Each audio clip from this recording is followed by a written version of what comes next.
suis un homme libre. C'est-à-dire que tel que soit l'environnement, les conditionnements, les pressions qui sont sur moi, je garde tout l'usage de mon libre arbitre. Vous voyez, on est vraiment libre quand on n'a pas perdu l'usage de son libre arbitre. Et bien, c'est pas gagné d'avance.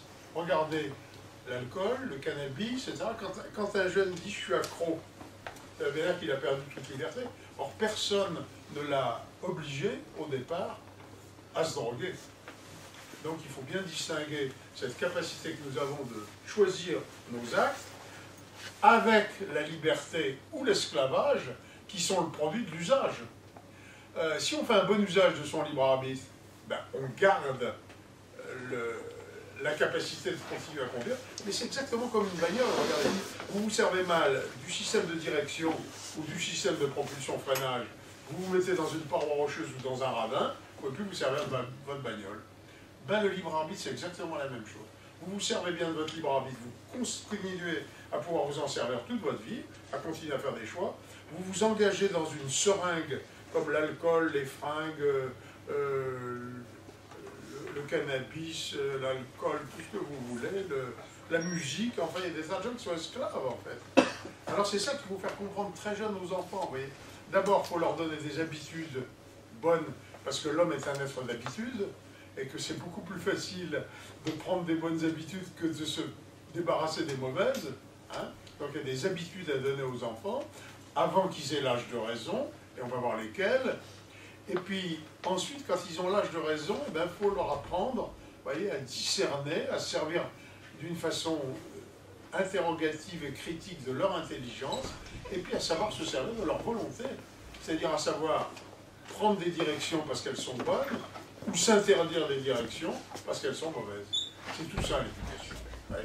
C'est tout ça l'éducation, et je crois que déjà bien comprendre que les adultes ont ce devoir grave d'aider les enfants à apprendre à piloter leur vie, et ben c'est quelque chose de capital. Alors, il y a un apprentissage donc à faire du libre arbitre, c'est bien les adultes qui doivent en apprendre l'usage aux enfants. C'est pour ça qu'il faut bien comprendre que la crise actuelle n'est pas une crise de la jeunesse, c'est une crise des adultes. C'est les adultes qui ont failli, c'est pas les jeunes. Les jeunes ne sont pas différents de nous, hein. Ils ont reçu le même code génétique au départ. Bon. Donc c'est bien un problème des adultes, et je crois qu'il faut que les adultes se rendent compte que si l'éducation est quelque chose de difficile à faire, de très exigeant, c'est un devoir grave qu'ils ont vis-à-vis des enfants, vous voyez, de les aider à vivre. Parce que, qu'est-ce que désire l'homme, hein? L'homme désire le bonheur. Hein? Même le Christ, le début de son discours, c'est les béatitudes. Ça veut bien dire quelque chose. Hein? Il y a un terme d'ailleurs qui désigne les gens qui recherchent le bonheur. Personne l'utilise. C'est bien le signe que tout le monde recherche le bonheur, puisqu'on n'utilise jamais le terme. Ça s'appelle un eudémoniste, quelqu'un qui recherche le bonheur. Vous dites rarement votre vis-à-vis au petit déjeuner, est-ce que tu es eudémoniste? Moi je le suis, etc. Non. Donc c'est bien comment dirais-je, un désir permanent de l'homme d'être heureux. Seulement l'expérience montre que ça ne se réussit pas n'importe comment. Alors, vous voyez, je crois que c'est là où il faut faire vraiment très attention, et le rôle des parents est important. Alors les parents sont éducateurs par voie naturelle, puisque c'est eux qui ont donné la vie. Je dirais c'est leur devoir de donner ce cadeau, de faire ce cadeau aux enfants. Et l'expérience montre, et c'est une des grosses difficultés justement de notre monde actuel, que c'est beaucoup plus facile d'éduquer les enfants à deux, vous voyez, que seuls. Avec une complémentarité, c'est plus facile parce que ça permet un partage des rôles. Vous voyez, le rôle de la mère est un rôle de don, c'est un rôle d'amour inconditionnel. C'est donc pas à elle de faire respecter le gouvernement. Vous voyez, il y a deux autorités, et il y a toujours eu, dans toutes les communautés humaines, on sait très bien qu'il y a deux types d'autorités. Il y a une autorité qui s'exerce sans pouvoir. C'est une autorité de la personne. Ça peut être lié à, vous voyez, on dira de quelqu'un, il a une autorité morale. On dira de quelqu'un, il a une autorité spirituelle. On dira de quelqu'un, professionnellement, il fait autorité. Vous voyez, c'est donc une autorité qui est liée à la personne et qui s'exerce sans pouvoir. On dit d'ailleurs dans le début de l'Évangile que Jésus parlait avec autorité. Il n'exerçait aucun pouvoir. Ouais. Sa parole avait une autorité naturelle. Et puis il y a une deuxième autorité qui est nécessaire dans toute communauté humaine, ouais, c'est l'autorité qui consiste à gouverner, parce que une communauté humaine, si elle n'est pas gouvernée, elle est anarchique, elle part dans tous les sens, et finalement elle ne rend pas les gens heureux. Donc il y a une nécessité d'une autorité de gouvernement.